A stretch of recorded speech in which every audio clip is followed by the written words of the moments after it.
clavicle or the collarbone, thin curvy bone located at the base of the neck. It is a long bone which is relatively very small. In this picture we can see a great comparison between clavicle and humerus.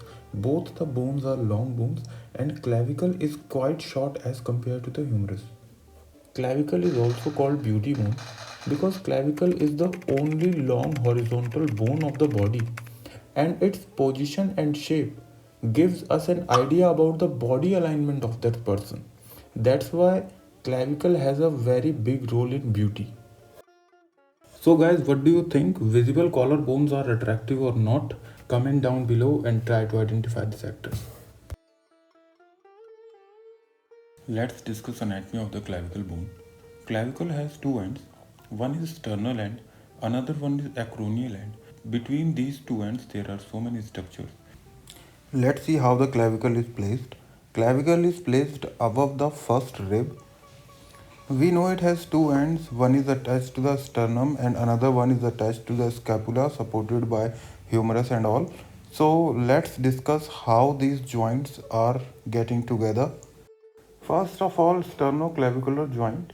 Sternoclavicular joint is a synovial joint between the clavicle and the sternum.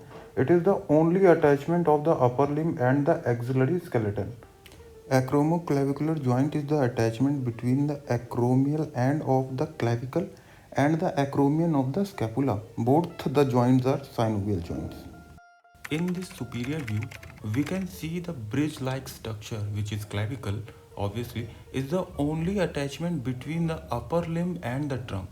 And the joint which is responsible is sternoclavicular joint. Sternoclavicular joint is the only bony attachment between the upper limb and the trunk. Humerus is attached to the scapula and scapula is attached to the clavicle. Finally, clavicle joins the sternum with sternoclavicular joint. We are highlighting this joint now and name also with yellow color. So finally, clavicle became a very crucial bone which provides rigid support and also pushes upper limb away from the thorax. Clavicle is quite different in shape. It is S-shaped in structure, having two curves. These curves helps clavicle to provide rigidity. For an example, you can see this female Indian weightlifter lifting the weight up. The force from the arms is going downwards and is transmitted by the clavicle. All the weight finally focuses on the clavicle and transmitted to the scapula all over the ribcage and the body. Accidents under such condition can lead to clavicular fracture. We will be discussing clavicular fracture later on. Let's see side determination of clavicle. You can assume you are holding a horizontal bow in the front of your chest to determine the side of the clavicle. You can easily find out that bow is resembling the two pair of clavicle placed side by side.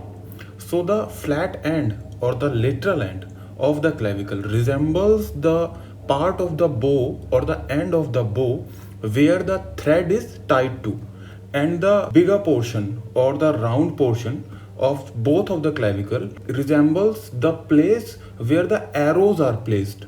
It is a very easy concept. You can think about it and you can master the size determination of clavicle within minutes. Our next topic is muscular attachment of the clavicle.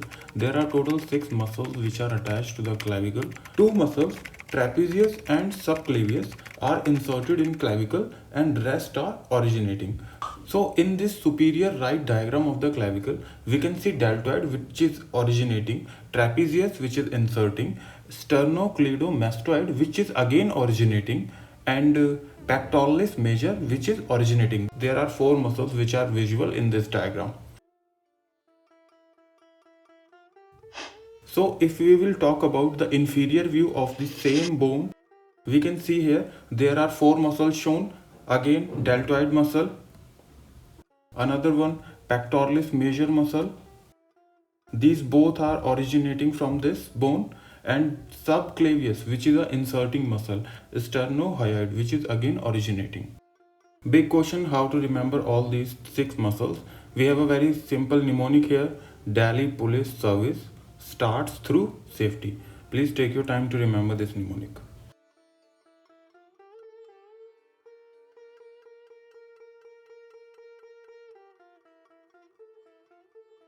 Clavicular fractures are super common and they are caused due to the trauma, sports injury, and birth injury.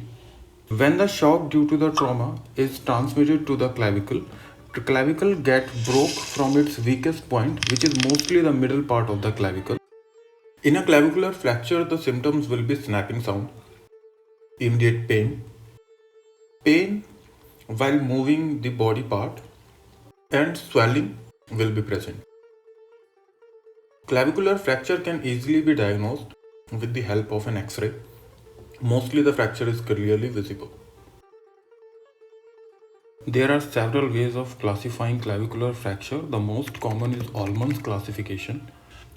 In Allman's classification, clavicle is divided into three equal parts.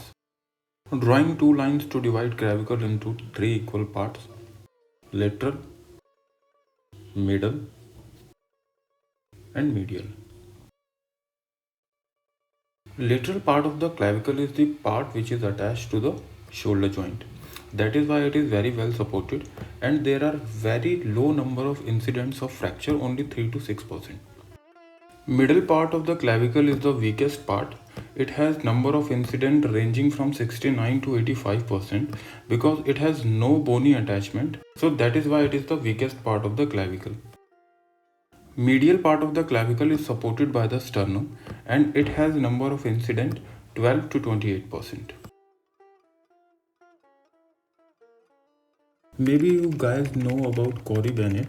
He's the guy who is using social media to spread awareness about a rare condition called cleidocervical dysphagia.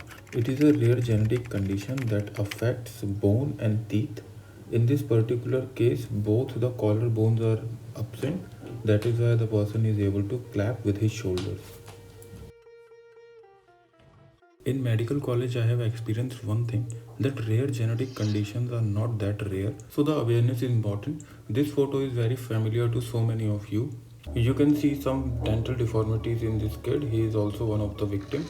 He is Dustin from Strange Things. So that's all for today. If you like our video, please subscribe to our channel.